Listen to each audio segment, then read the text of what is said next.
Y durante esas pruebas, me imagino que más de alguna vez se han preguntado el por qué suceden esos periodos de pruebas difíciles. Tradicionalmente nos han educado de que no preguntemos. Cuando estaba pequeño en El Salvador, había un anuncio en la televisión que se decía, salía un niño corriendo y decía: este es el mundo de solo ver y no tocar. No sé si alguien se recuerda de ese anuncio. Ya, sí, como dicen en mi pueblo, long time ago. Pues sí, nos han educado para eso, para que aceptemos las cosas tal y como vienen. Y muchas veces, aunque tenemos dudas, y esas dudas nos llevan a reprimirnos internamente, y eso nos conduce a crear resentimiento, y eso nos lleva a la ignorancia. En la Biblia, en el Antiguo Testamento, hay dos profetas que tuvieron la osadía de cuestionar a Dios, de decirle el por qué estaba sucediendo una determinada situación. Y me refiero al profeta Habacuc y a Job. Job recibió una prueba difícil dentro de la voluntad permisiva de Dios. Le dio permiso al diablo para que le quitara todas las posesiones. La palabra nos enseña de que Job era el hombre más millonario en todo Medio Oriente. Tenía camellos, tenía cultivos, cosechas, y tenía 10 hijos, 7 varones y 3 hembras. Y en un día él perdió todo, a sus hijos, a sus posesiones materiales, y solo se quedó con su esposa. Y él nunca renegó, pero sí llegó el momento en que él tuvo que maldecir el día que él había nacido, porque estaba, y de paso le dio lepra. Y como no se podía rascar y nada, él se sentaba en ceniza caliente para poder mitigar la comezón que eso le producía. Él maldijo el día que él había nacido, pero jamás renegó contra Dios. En el año 609, 612, por ahí antes de Cristo, en la transición de que estaba cediendo el imperio asirio y se estaba levantando un nuevo imperio, que era el imperio babilónico, surge un profeta que se llama Habacuc. Este profeta estaba viendo, como buen hombre de Dios y temeroso de Dios, veía el comportamiento de los líderes religiosos en ese momento y los líderes políticos de Israel, y sabía de que eso iba a traer una consecuencia. Toda acción trae una consecuencia, y él sabía que faltar a la ley de Dios iba a traer la ira de Dios, y él estaba conocedor de eso. Llega un momento y llega a la presencia de Dios y le dice: ¿por qué no actúas? ¿Por qué no haces nada ante la indiferencia, ante el pecado que el pueblo está cometiendo, ante la idolatría? Porque había llegado hasta el punto la idolatría. Viene Dios y después de oír ese primer periodo de quejas, le contesta y le dice que él está por levantar un nuevo imperio, y le menciona que lo que va a levantar son los caldeos, los que ahora se conocen como el imperio babilónico. En ese momento se conocían como los caldeos, y para la sorpresa de Habacuc, no era un pueblo mejor que Judá, que Israel, era alguien peor. Entonces le surge a él aquel amor por su pueblo y le dice: ¿cómo es que nos vas a castigar a través? Porque le dice la serie de castigos que van a recibir de manos del imperio babilónico. Ese amor que él tenía, ese patriotismo, ese nacionalismo, lo lleva a preguntarle a Dios que por qué en su voluntad él va a levantar a un pueblo como imperio que no es mejor que ellos. Está bien que los castigue con alguien con un imperio que fuese mejor que ellos, que fuesen fieles a Dios, que hiciesen la voluntad de Dios, pero no así a un pueblo pagano. Y hago este contexto porque es uno de los libros, a mi gusto, uno de los mejores libros de los profetas menores, y tanto es que este libro tiene tanta repercusión que es considerado como que en el libro de Habacuc está la semilla del evangelio que vino a anunciar nuestro Señor Jesucristo. El profeta menciona una cita que luego el apóstol Pablo hace referencia a ella en Romanos 1:17 y en Gálatas: el justo por fe vivirá. Luego en Hebreos también se hace cita a esta porción de la Biblia, exclusivamente de Habacuc. Y ese es el tema de esta noche. Los invito a que se pongan de pie. Nuestro sermón titulado, ¿dudas o cuestionas? Habacuc, libro de Habacuc, capítulo 3, versos del 17 al 19. Cuando lo tenga listo me da un fuerte amén.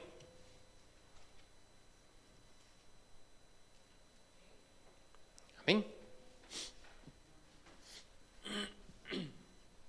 La palabra del Señor se lee en nombre del Padre, del Hijo y del Espíritu Santo. Verso 17. Aunque la higuera no florezca, ni la vides haya fruto, aunque falte el producto del olivo, y los labrados no den mantenimiento, y las ovejas sean quitadas de la majada, y no haya vacas en los corrales, con todo yo me alegraré en Jehová, y me gozaré en el Dios de mi salvación. Jehová, el Señor, es mi fortaleza, el cual hace mis pies como de sierva, y en mis alturas me hace andar. Al jefe de los cantores, sobre mis instrumentos de cuerdas. Inclinamos nuestro rostro, vamos a orar. Amadísimo Padre, buen Dios, te damos las gracias, Señor, por esta porción de tu palabra. Te pedimos, Señor, añada bendición a ella. Señor, renuncio a cualquier conocimiento humano y me entrego absolutamente a tu Espíritu Santo, Señor, que seas tú transformando mis palabras y que sean semillas, Señor, y que nuestros corazones como tierra fértil que puedan dar fruto al 100%. Señor, que no seamos simples oidores de tu palabra, sino hacedores de la misma. En Cristo Jesús oramos en acción de gracias. Amén y amén. Puede tomar asiento. Al final, si usted notó, dice al jefe de los cantores, porque esta última porción de la oración, lo que leímos del verso 17 al 19, se tornó un himno para los judíos. Y al final cierra el escritor, el profeta, cierra porque se dice de que Habacuc no se tiene mayor información de este profeta, pero se asume de que también él era músico. Entonces al final él cierra la oración, que se convierte en un cántico, con eso que al jefe de los cantores sobre mis instrumentos de cuerda, para cultura general.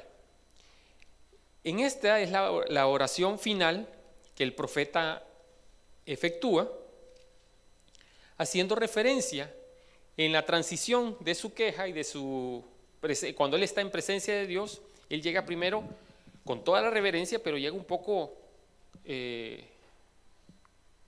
como dirían en buen salvadoreño, se le pone al brinco, cuestionando a Dios. ¿Sí entienden ese hebreo de ponerse al brinco? ¿Qué? Pues explíqueme, ¿qué me quiere decir?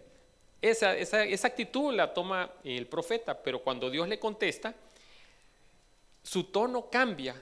Aunque no cambia el tema, él sigue diciendo que por qué un pueblo pagano va a ser instrumento de castigo para el pueblo del Señor, el pueblo escogido.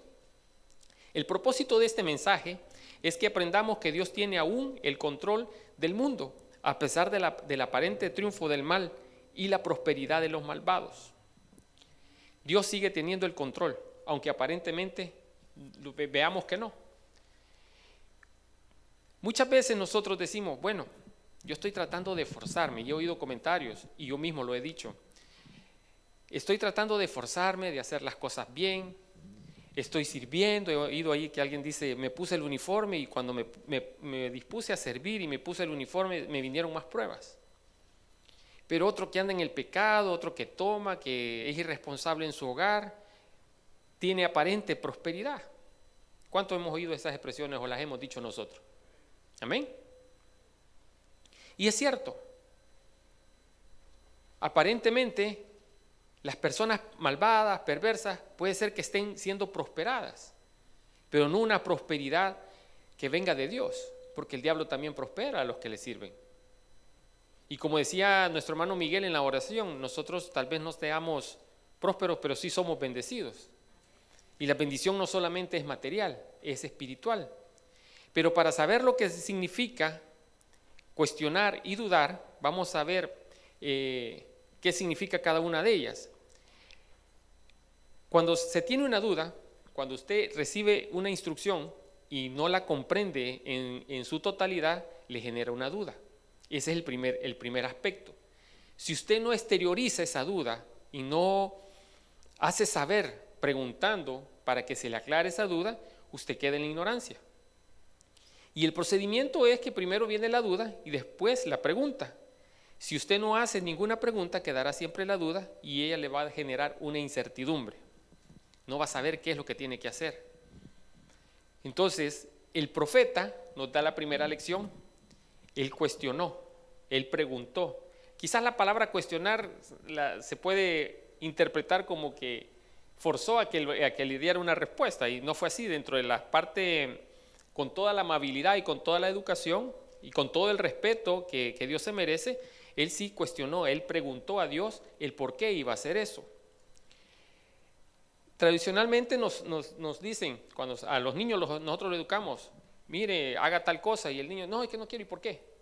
Cuando mi hija estaba pequeña, cada cosa que yo le decía que hiciera, me decía por qué.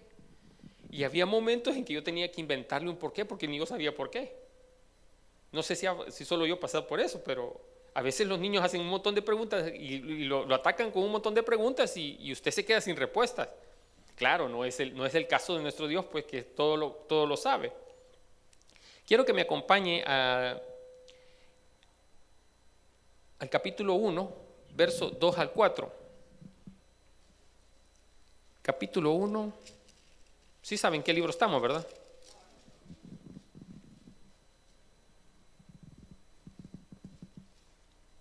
Verso 4, del 2 al 4.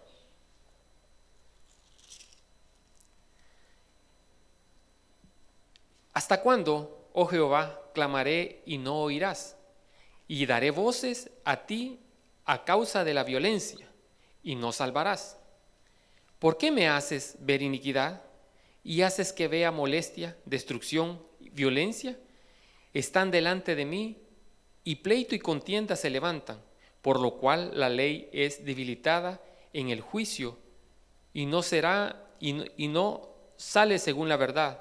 Por cuanto el impío asedia al justo, por eso sale torcida la justicia. La aparente indiferencia de Dios ante el pecado de Judá, él estaba viendo, parafraseando lo que el profeta está diciendo, porque lo está diciendo en una forma poética, está diciendo de que había corrupción. Dice que la justicia sale torcida. Es porque tanto los que aplicaban la justicia y los que estaban siendo enjuiciados estaban efectuando cohecho o queriendo comprar la ley a su favor. Entonces no se daba una justicia. Entonces la corrupción había llegado a tantas esferas, y cualquier parecido con la realidad es pura coincidencia, con la actualidad es pura coincidencia, y la corrupción había penetrado tanto las esferas en la sociedad judía que no había ley. No había justicia para aquellos que estaban haciendo lo malo. No se les estaba aplicando debidamente la ley. Y el profeta estaba viendo eso. Al ver eso, el profeta sabía de que había generado tanta corrupción que ellos iban a ser castigados por la ira de Dios. Y el profeta, dolido, tiene que ver esas acciones. Si me le quito un poquito de volumen. Tiene que ver esas acciones de corrupción. Y él sabe que posteriormente a eso va a venir un castigo. La aparente indiferencia de Dios ante el pecado de Judá.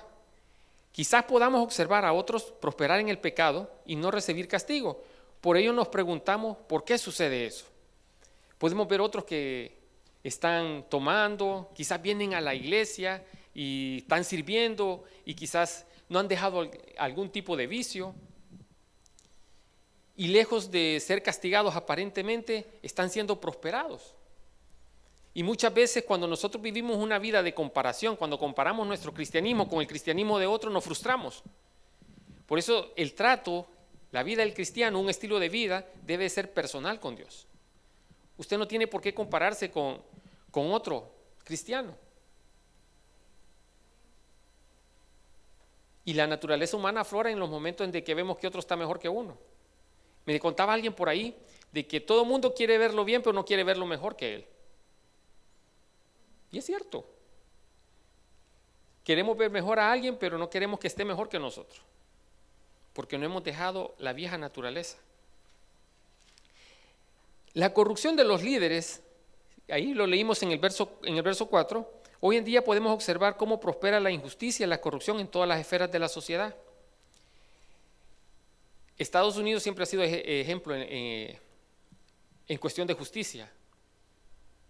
Ha sido la primera potencia a nivel mundial. He visto las últimas 3 campañas electorales de este país, pero esta última que estamos viviendo es una campaña degenerada, influenciada por la falta de respeto, influenciada por actos de corrupción. Se han sacado los trapitos al sol increíblemente. Y lo que realmente debería de ser una campaña electoral al nivel que es Estados Unidos, propuestas no tenemos. Los que vivimos aquí en Estados Unidos no vemos unas propuestas contundentes que puedan inclinar el voto hacia uno o hacia otro. Eso, mis amados hermanos, también lo vivió el profeta, no en periodos electorales, pues, porque era una monarquía, pero sí sabía de que a nivel de aplicar la justicia, los niveles de corrupción habían llegado tan alto de que era imposible ejercer la justicia, y vivían bajo la ley de Dios. La otra queja que tiene el profeta es por qué Dios iba a usar un pueblo para castigarlo cuando ese pueblo no era mejor que los judíos. Era un pueblo que recién se estaba levantando, era un pueblo dado a la idolatría, era un pueblo pagano, tenían infinidad de dioses y por supuesto no querían saber nada del Dios de Israel. En el verso 1:14 al 17, acompáñenme. Solo mi Biblia oigo fojear.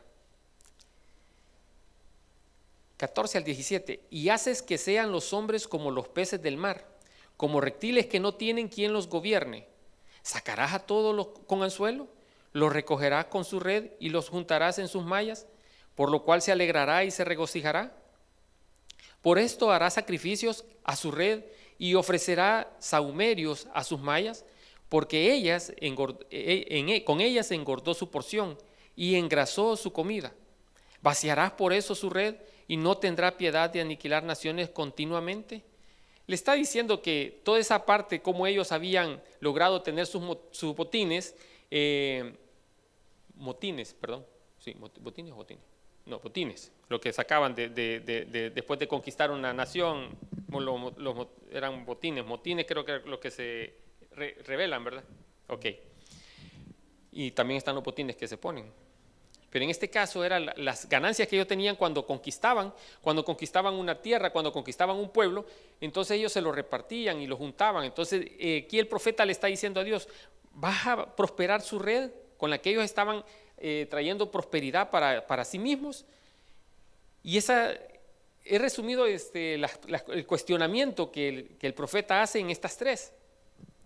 Porque me gusta más la actitud que toma el profeta después que ya Dios le contesta. Más adelante vamos a ver cómo Dios le contesta y le dice, pues que sí, es cierto que va a levantar a un pueblo y que él va a ver el fin que van a tener. Porque el orgullo es pecado y los otros, el pueblo que va a levantar, es tan orgulloso de lo que están haciendo que no ven que realmente eso los va a llevar a su propia perdición. El profeta cambia de tono en esta interlocución que tiene con Dios, pero no cambia el tema en cuanto a por qué ese pueblo pagano lo va a levantar. Y expresa libremente con confianza sus inquietudes a Dios.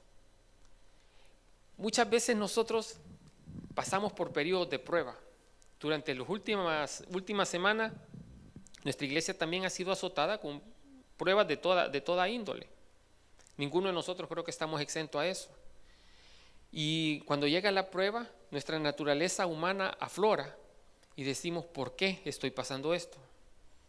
¿Por qué Dios permite que me pase esto? Y a veces exteriorizamos con nuestras acciones, con nuestro lenguaje corporal, a veces hablamos, lo decimos, la inconformidad que tenemos con Dios por lo que está sucediendo, pero en otras veces nos quedamos callados. Y voy a usar esta palabra, hipócritamente decimos sí, que se haga la voluntad de Dios, pero internamente nosotros no queremos que se haga la voluntad de Dios. Nosotros queremos y estamos con esa duda todavía sin responder, porque no le hemos exteriorizado en oración al Señor, y eso nos va generando incertidumbre, y no logramos comprender o dimensionar lo que Dios realmente está haciendo. En los periodos difíciles, Dios perfecciona, y eso lo mencionaba Miguelito en la oración. Dios le dijo al apóstol Pablo: en tu debilidad se perfecciona mi poder. En cada circunstancia difícil o adversa que nosotros atravesamos en nuestra vida, Dios siempre va a perfeccionar su poder. En una porción de la Biblia dice que para los que aman a Dios, Romanos 8:28 en adelante, dice: para los que aman a Dios todas las cosas les ayudan a bien, para los que conforme a sus propósitos somos llamados. Cuando usted viene a los pies del Señor, no es que la vida va a ser color de rosa. Nuestra fe va a ir siendo probada, como el oro, como la plata, que tiene que ponerse en fuego para que salga la escoria. Igual nosotros, a través de las circunstancias, nosotros vamos acrecentando nuestra fe y nuestra absoluta dependencia de Dios. No es fácil, no, nadie dijo que fuese fácil. Es difícil. Nos quebrantamos, lloramos, se nos acaban las lágrimas, se nos acaban las palabras, pero seguimos buscando y confiando en Dios. Cuando hemos pasado una prueba, me acuerdo que una vez me dio el privilegio el pastor de predicar, y acababa de leer un libro que escribió Adamaris López después de su problema de salud con cáncer de seno. Y utilicé una frase que ella dijo para preparar un sermón, y se llamaba una versión mejorada de nosotros mismos, porque ella dice que después de cada una de las circunstancias adversas que llegan a nuestras vidas, no volvemos a ser los mismos. Somos una versión mejorada de nosotros mismos. Y analizando esa expresión, tiene profundo sentido. Cuando usted pasa un periodo de prueba, usted, digamos, pongamos el ejemplo de una enfermedad. Usted busca la presencia de Dios, busca un milagro, robar un milagro al Señor, usted llora, le reclama, después se le agotan los reclamos y usted viene a llorar, a quebrantarse en la presencia del Señor con solo una esperanza: robar un milagro que sucede en su vida. Esa pequeña transición entre llorar, entre reclamar y después llorar y depender de Dios, eso se llama madurez, se llama crecimiento. Y nosotros los cristianos, los hijos de Dios, crecemos espiritualmente a través de las circunstancias adversas, a través de cada enfermedad, a través de cada prueba, del desempleo, una desintegración familiar, una infidelidad, nos hace crecer. Quizás en el momento que la estemos pasando no va a ser fácil y no vamos a lograr dimensionarlo. No es fácil. No es fácil que hoy le digan a usted, el médico le dé la noticia que tiene una enfermedad terminal. Usted siente que el mundo se le viene encima, porque usted está aferrado a la vida. Usted está aferrado a las cosas materiales, a las posesiones. Pero cuando confiamos de que Dios va a obrar un milagro, se sabe llevar la prueba. Cuando confiamos y dependemos absolutamente del Señor, no se hace fácil, pero se hace llevadera las circunstancias. Dios le revela al profeta Habacuc unos ayes, o sea, ay de aquel, ay de esto, ay del otro. Hay 5 ayes que el Señor le hace ver al profeta, no referente al pueblo de Israel, sino referente al nuevo imperio que está a punto de levantarse, el imperio babilónico. El primero está en el capítulo 2, nos vamos al capítulo 2, versos del 6 y 8.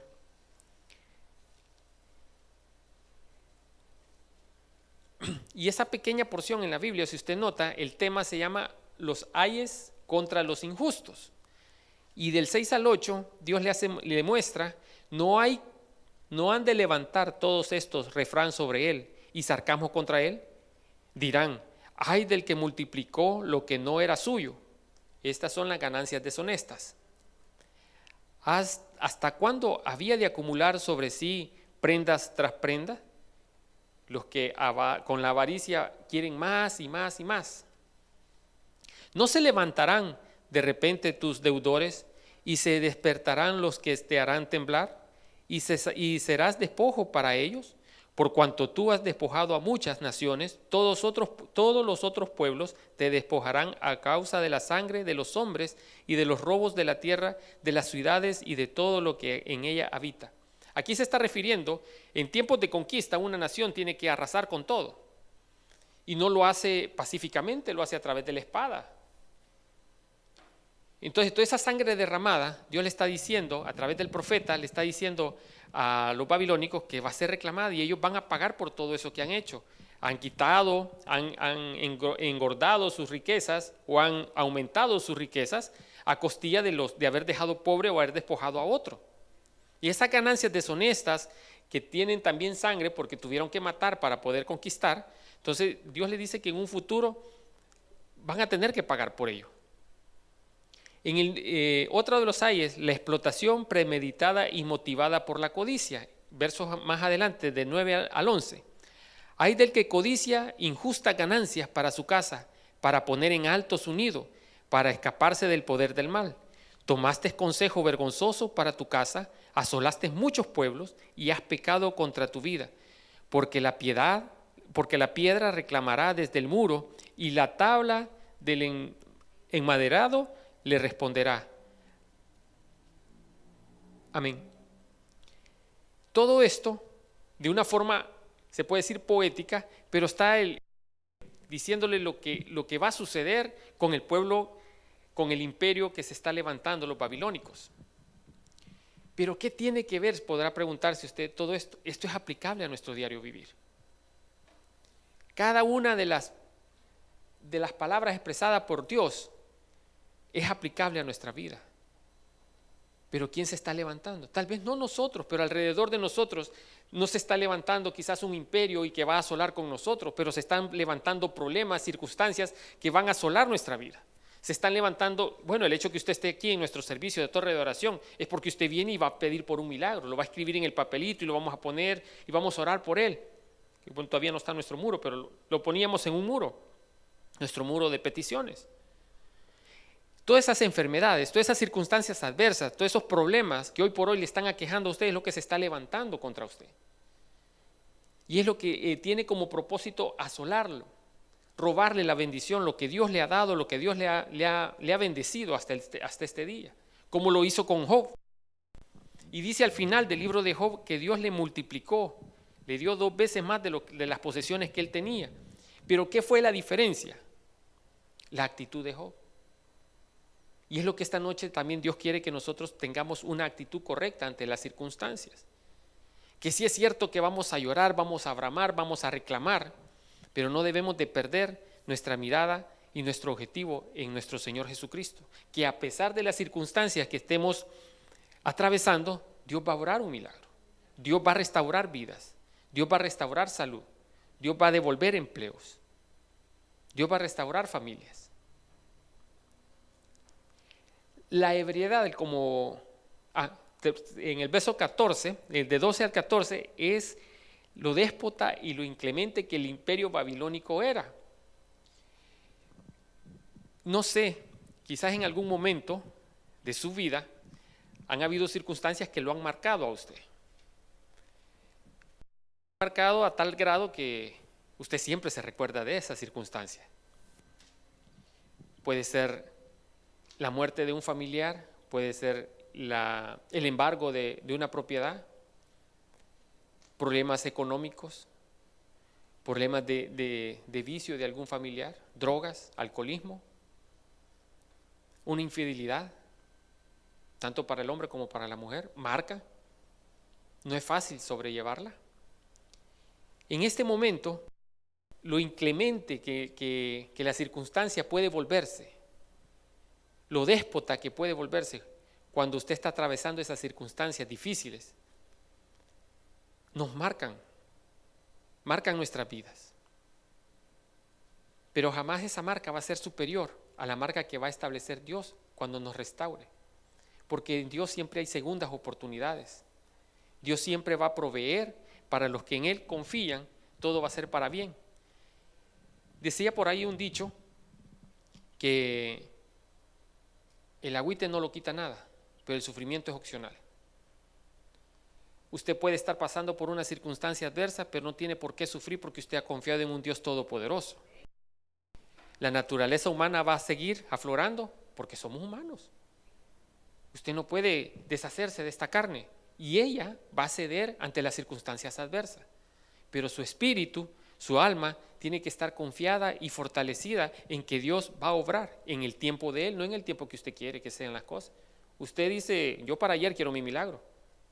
Dios dice, no, en el tiempo mío. La ebriedad a la que sometían a las naciones. En el verso 15 al 17 muestra de una forma poética, porque es un libro bastante poético, muestra cómo los babilónicos, a través del vino, ellos embriagaban a los líderes para poder después someterlos y poder ser conquistados. En el verso 18 al 20 es la idolatría, y eso sí lo vamos a leer. Busque el verso 2, capítulo 2, del 18 al 20. ¿De qué sirve la escultura que esculpió el que la hizo? La estatua de fundición que enseña mentira, para que haciendo imágenes muchos confíen en el hacedor de sus obras. Ay del que dice al palo, despiértate, y a la piedra muda, levántate. ¿Podrá él enseñar? He aquí estos cubiertos de oro y plata, no hay espíritu dentro de ellos, mas Jehová está en su santo templo, delante de él toda la tierra. Con esto cierra la parte, en este versículo, cierra la parte que Dios le está haciendo ver al profeta Habacuc. Sorprendido por todo lo que Dios le ha mostrado a través de la profecía, él empieza una oración, que es la que sigue en el capítulo 3. Hay una oración, y es larguísima, le invito a que en su casa lo lea. Nosotros solo leímos 2 o 3 versículos con los que iniciamos este sermón, del 17 al 19. Pero lo hermoso de esta oración es el cambio de tono que el profeta hace en su oración. Cuando él inicia reclamándole a Dios por una aparente injusticia, levantando a un pueblo decadente, un pueblo más pecador y más malvado que el propio Judá, luego cuando Dios le hace ver, también dentro de la oración, él cambia su tono y empieza a alabar las virtudes de Dios. Y empieza a decirle, bueno, tú eres un Dios todopoderoso que todo lo sabe, y en esa se hace ver de que aunque él no entienda en su totalidad los propósitos que Dios tiene para que el pueblo de Israel vuelva a él, para que no le han dado la espalda y él quiere que su pueblo vuelva a conocerle y amarle como su Dios, él no entiende todavía eso. Pero aún así, él sabe de que hay algo bueno al final y que las pruebas que van a venir, aunque sí van a ser afligidos a través de esas pruebas, pero él sabe que Dios no los va a hacer morir dentro de esas pruebas. Y esa confianza que el profeta Habacuc tiene es la que usted y yo debemos de tener esta noche. Que a pesar de que las circunstancias puedan llegar a nuestra vida, nosotros no debemos de desmayar y saber que nuestra esperanza no está puesta en nuestra capacidad para resolver los problemas. Nuestra esperanza está puesta en que hemos puesto nuestra entera confianza en un Dios todopoderoso, que es el mismo de ayer, de hoy y de siempre. Eso nos enseña la Biblia. Al final, regresémonos al 3, del 17 al 11. Toda esta es la oración que el profeta Habacuc hace. Y cuando dice del 17, aunque no florezca, ni en las vides haya fruto, aunque no haya cosecha, aunque no haya frijoles, no haya arroz, aunque falte producto del olivo, aunque no haya aceite en la casa. ¿Cuántas veces se han quedado sin aceite? Nos hemos quedado sin aceite para cocinar. Manteca allá en mi pueblo. Sí, pasa, sucede. No, en Estados Unidos no le falta nada. Y los labrados no den mantenimiento, las cosechas, y las ovejas sean quitadas de la majada, y no haya vaca en los corrales. Quiere decir que no va a haber leche y no va a haber carne. Con todo yo me alegraré en Jehová. Fíjese, esta es la confianza que refleja el profeta. ¿Cree usted que se va a poner alegre usted sabiendo que en la cena no hay nada, en su despensa no existe absolutamente nada para darle comer a su familia? No hay aceite, no hay leche, no hay harina, no hay frijoles, no hay arroz. ¿Se alegraría usted con eso? Se empieza a desesperar y le daría, como decía mi abuelita, le daría hasta soco. Y empezaría a quejarse. Más de alguna vez yo lo he hecho. Pero he aprendido que cuando No hay. Tengo un Dios todopoderoso que provee. Pasé casi 2 años sin trabajar aquí en Estados Unidos y me iba mejor que como me va hoy que trabajo. Porque la provisión de Dios nunca faltó. Y no digo que hoy falte, lo que pasa es que soy mal administrador. Al igual que usted. Cuando Dios, nuestra confianza la ponemos en Dios, Él se va a encargar que todo lo poquito o lo mucho que llegue abunde. Como le pasó a la viuda cuando el profeta llegó y le pidió que le hiciera una torta y ella solo tenía el último poquito de harina y el último poquito de aceite, y ella se iba a entregar para hacerle un pan a su hijo y se iba a entregar a morir de hambre. Dios nunca nos va a dejar morir de hambre a nosotros. Creo que los cristianos tenemos problemas de peso. Lo digo por usted porque yo no.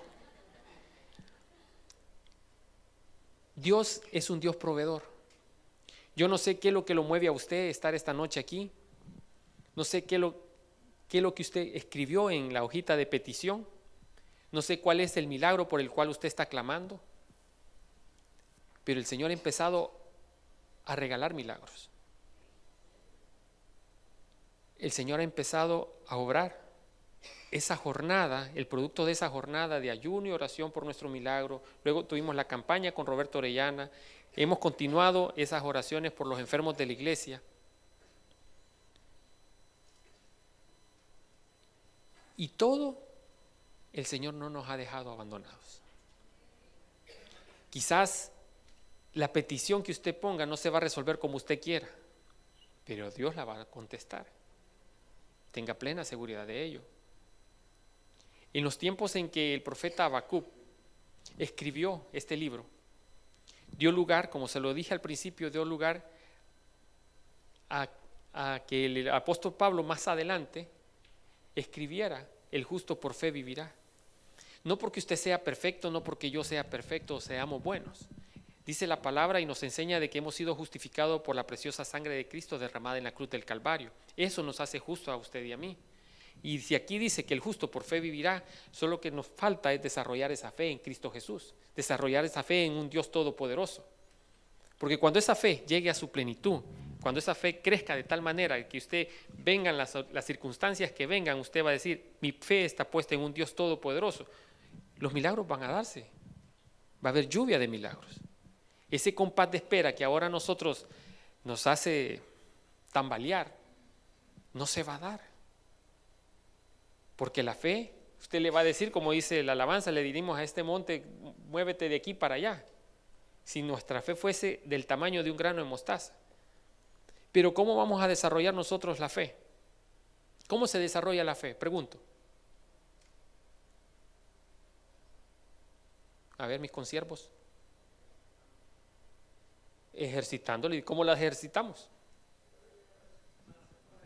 Exacto. A través de las circunstancias. Si no llega la adversidad, usted no va a poder desarrollar la fe. Y la fe es el vehículo que Dios utiliza para que usted y yo desarrollamos esa fe en Él. ¿Sí me explico? En la iglesia donde me congregaba, ahí en El Salvador, del pastor Carlos Bautista, la iglesia del Dios de Israel, había un hermano que tenía un taxi. Y con esto quiero cerrar. El hermano tenía un taxi, pero no le salían carreras. Y él llegaba a la iglesia, pues ahí hay servicio 3 veces por semana, y los otros 2 días también hay reuniones de ministerios y para planificación de trabajo semanal, y en el otro hay seminario. Pues él pasaba todo el tiempo ahí, toda la semana. Y siempre trabajo tenía. Lo que pasa es que iba a dejar a los hermanos a la iglesia, de la iglesia a la casa, pero nadie le pagaba la carrera. Todos estábamos acabados. Y una vez, él, en el servicio de oración, los domingos a las 6 de la mañana, él decía: yo le estoy pidiendo trabajo al Señor y sí me está llegando trabajo. El problema es de que nadie me paga, decía. Y le dice el pastor, en ese momento era el copastor, el pastor Marlin, le dice: no, es que usted está pidiendo mal, dígale que le mande hermanos para llevarlos, pero que tengan dinero para que le paguen la carrera. Y que muchas veces usted y yo pedimos mal: Señor, dame trabajo, Señor, dame tal cosa, pero no le somos específicos a Dios para pedirle. porque no hemos desarrollado la fe. Cuando nosotros le pedimos a Dios, le pedimos dudando. Aunque sea un carrito del año 84, dame, Señor. No, hombre, pídale uno del 2016. Bueno, 17, ya está en el del 17. Así de perdida, pues aunque sea uno del 2010 le va a salir. Pero no hay que ser conformista con Dios. Si tenemos un Dios que es el dueño del oro y la plata. Cuando nosotros desarrollamos la fe, mis amados hermanos, cuando nosotros desarrollamos esa fe y esa confianza la depositamos absolutamente en Dios, no vamos a pasar necesidad. La palabra nos enseña, los pobres siempre lo tendréis, pero no me refiero a la necesidad material o económica, me refiero a la necesidad de pedirle a Dios un milagro, porque vamos a vivir una vida de milagro en milagro, de victoria en victoria, que es lo que aquí desde este púlpito se nos enseña. Pero muchas veces nosotros venimos a pedirle al Señor y ponemos las peticiones pensando en que quizás Dios se fije en esta petición, dudando ahí, y a veces ni hallamos qué poner en el papelito. No tenemos claro qué es lo que necesitamos de Dios. No tenemos claro el orden de prioridades. Así que, amados hermanos, resumiendo, el propósito de Habacuc, al igual que usted y yo, no tuvo dudas, o sí tuvo dudas, pero tuvo también el valor de poderlas expresar ante Dios. Con el debido respeto que Dios se merece, cuestionó a Dios. Usted y yo esta noche, preguntémosle, no el porqué de la circunstancia, sino el para qué. ¿Con qué propósito Dios está permitiendo de que esa circunstancia esté llegando a nuestra vida? No simplemente calle, no simplemente diga, oh sí, es voluntad de Dios, pero por dentro usted se está amargando, está resentido con Dios. Y se le ve en la cara, aunque usted no lo diga. Está generando resentimiento porque usted no ha llegado a despojarse, a sincerarse con Dios, que esa circunstancia que hoy por hoy está atravesando, usted no entiende el propósito. Habacuc no entendía por qué, pero confió en que era para algo bueno. Y esa confianza es la que usted y yo debemos desarrollar esta noche y saber que para los que aman a Dios, todas las cosas les ayudan a bien. Inclinemos nuestro rostro, vamos a orar. Amadísimo Padre.